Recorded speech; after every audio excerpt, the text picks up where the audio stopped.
Municipal కార్మికుల సమస్యలను వెంటనే పరిష్కరించాలని రాష్ట్ర ప్రభుత్వాన్ని డిమాండ్ చేస్తూ కోట మాల్యాద్రి కోరారు. గుంటూరు కొత్తపేటలోని మల్లయ్య లింగం భవన్లో ఏపీ మున్సిపల్ వర్కర్స్ యూనియన్ నగర అధ్యక్షుడు కోటి వీరాంజనేయులు అధ్యక్షతన జరిగిన సమావేశంలో ఆయన మాట్లాడారు. కార్మికులకు ఇళ్ల స్థలాలు, సంక్షేమ పథకాలు, గ్రాట్యుటీ అమలు, పీఆర్సీ ఏర్పాటు, 30% మధ్యంతర భృతి, బకాయిల చెల్లింపు, అలాగే సమాన పనికి సమాన వేతనం అమలు చేయాలని ఆయన డిమాండ్ చేశారు.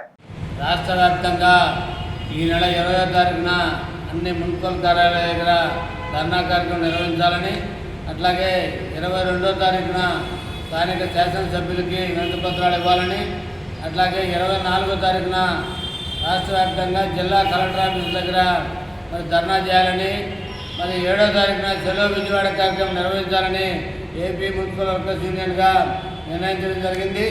ఏదైతే డిమాండ్కి సంబంధించి ఈ ప్రభుత్వం కొత్తగా వచ్చిన కూటమి ప్రభుత్వం కొన్ని మున్సిపల్ కార్మికులకు సంబంధించి ఏదైతే గతంలో ఆఫ్కాస్ వర్కర్లకు సంబంధించి 62 సంవత్సరాలుగా రిటైర్మెంట్ ఉంది, దాన్ని 60 సంవత్సరాలుగా కుదియడం జరిగింది.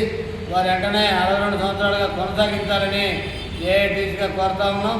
అట్లాగే చనిపోయిన వారి స్థానంలో వాళ్ళ పిల్లలకు అవకాశం కల్పించాలని, అట్లాగే పెరుగుతున్న జనాభాకు అనుగుణంగా విస్తరణను బట్టి కార్మికుల సంఖ్యను పెంచి పనిభారాన్ని తగ్గించాలని, అట్లాగే పీఆర్సీని 30% ప్రకటించాలని, మధ్యంతర వృత్తిని కూడా త్వరితగతిన ప్రకటించాలని కూడా కోరుతా ఉన్నాం. అట్లాగే సమాన పనికి సమాన వేతనం ఏదైతే సుప్రీంకోర్టు తీర్పు ఉందో దాన్ని అమలు పరచాలని ఈ డిమాండ్ తోటి రాష్ట్ర వ్యాప్తంగా కూడా నిరసన కార్యక్రమాలు జరుగుతూ ఉన్నాయి. దాంట్లో భాగంగా గుంటూరు నగరపాలక సంస్థ వద్ద 20వ తారీఖు అంటే ఎల్లుండు 20వ తారీఖు వద్ద మున్సిపల్ కార్యాలయం దగ్గర ధర్నా జరుగుతూ ఉంది. ఈ ధర్నాలో మున్సిపల్ కార్మికులందరూ కూడా పాల్గొని విజయవంతం చేయాలని కోరుతా ఉన్నాం. అట్లాగే పర్మనెంట్ కార్మికులకు సంబంధించి సబ్బులు, చెప్పులు, కుట్టుకూలి ఇట్లాంటి చిన్న కూడా ఈ నగరపాలక సంస్థలో కార్మికులకి బకాయి ఉన్నాయి.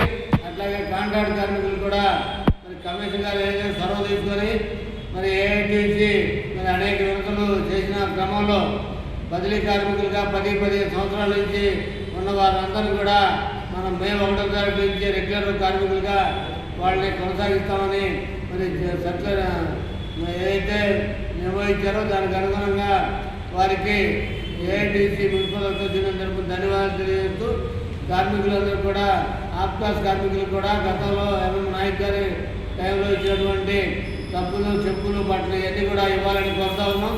అట్లాగే కన్జర్వేటివ్ ఆర్టికల్ సంబంధించి